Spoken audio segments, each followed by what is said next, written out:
G'day guys, Tom here from Different Drop with our good mate Nick Spencer, winemaker extraordinaire, and with a fantastic suite of wines. We've been following Nick's journey since the Eden Road days, and much more excitingly in recent years with his own Nick Spencer Wines label. And for me, this lineup of wines is the most complete and exciting that we've seen from Nick in that journey. So we've got 2022 whites, rosé, 2021 reds.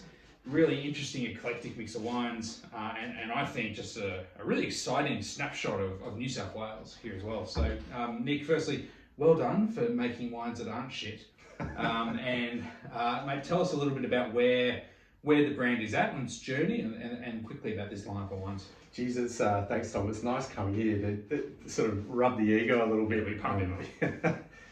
Yeah, it's been, when was the first vintage? 2017 was, well 2016, but 2017 was kind of the first vintage. So it's been a good 5 years.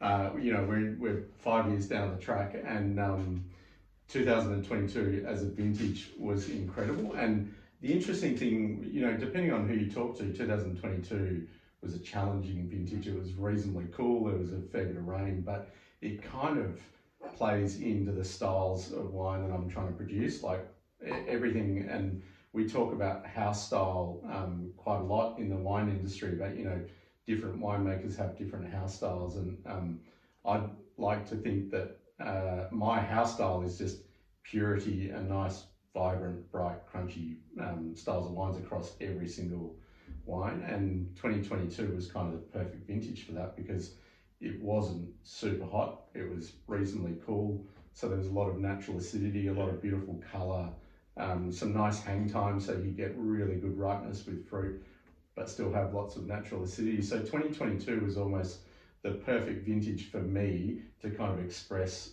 my style of wine, if that makes sense.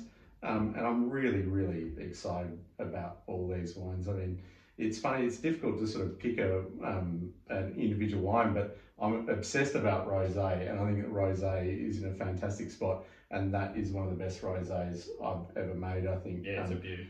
Gruner is getting better and better, as it was grafted in 2015, I think, in Tumbarumba.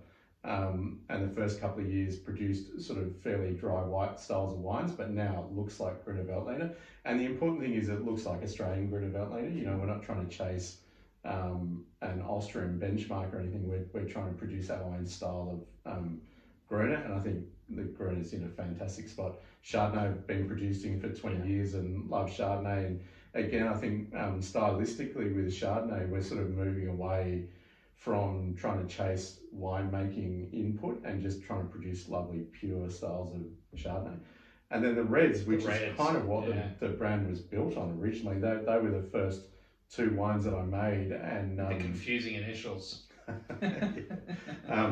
But yeah, they're the two wines that I sort of, you know, wanted to build the brand all around, and they look fantastic now. They've sort of had the benefit of being in bottle for about a year now, and they just look incredible. And the one thing I think is really important with all wines is they look like my wines. We were talking about this yesterday with another producer, that I love the idea that you can identify wines not only according to where they were grown and how they were made, but also who was behind those wines. Yeah, well, that's the old thing about the terroir, including the people that made it, right? Well, I think and the ownerships that you put in. Yeah, that's right. I don't think we talk about the people enough. I think we sort of. Would you like us to talk about you? No, not me per se, but I think you know, I think winemakers have such incredible input. Whether ironically it might be a lack of input, but you know, the winemakers are the ones that drive these styles of wines, and we talk a lot about terroir from a regional and soil and climatic point of view, but I think so much of that concept is in the producer themselves. And as I said before, the exciting thing about all these wines is they look like wines that I've made. Yeah. And what I love about this, you've got a wine here that's, the narrative's about variety. It's about Gruner Veltliner. It's the introduction to Gruner. You've got a Chardonnay. Well, I think the exciting narrative in that is about Tumbarumba. Yeah. It's about this amazing region, this pristine, pure region that makes incredible Chardonnay. Yep. You've got a rosé that, let's be honest, that's just for upending, you know, Yep. before lunch. That's a dangerous wine. hide that away.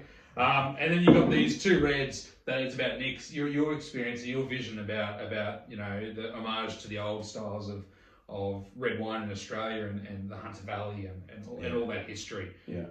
With a fancy gold label. So look, It's so well put. Like, it's a culmination of people's experience. I thought that was very well articulated. oh, thank you, mate. Yeah. I'll rub your ego as well. I've got some notes under the table. So no, guys, we love Nick. We love the wines. If you just want a mix of wines to drink, you know, where there's interest, there's stuff to geek out on. There's terroir, there's history, but also there's just deliciousness, and that's what I love about these wines, and just a fantastic modern representation of New South Wales vino. So check out Nick Spencer Wines. Check out Nick Spencer. There he is, and we'll see you again soon. Thanks, Cheers. Tom.